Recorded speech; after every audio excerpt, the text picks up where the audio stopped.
Attention all Triton owners and lovers, this video is for you. Now behind me we've got a Triton MR that we've fitted a Hamer bull bar to, and also a very nice Rhino platform on the roof. We've also done a 2-inch suspension lift and just made this car look insane. So this Hamer bull bar comes with a really nice finish straight out of the factory, powder coated, and it also has holes for your front sensors.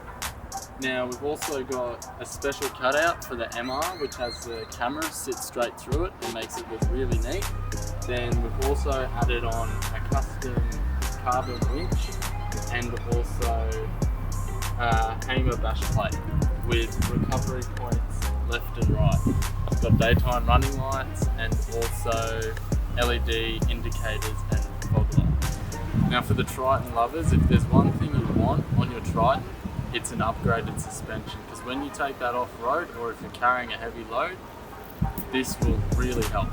You'll get a lot more clearance and a lot more performance off-road if you choose one of our suspension systems. Also, if you want to add anything else onto your Triton, we have these Falken Tyres that are really grippy on and off-road and have minimum sound to them, so you better snatch up a pair quick before they all go. So that concludes the video on this build today. If you liked it, please hit like and subscribe. If you want any further details, please check out the details below this video.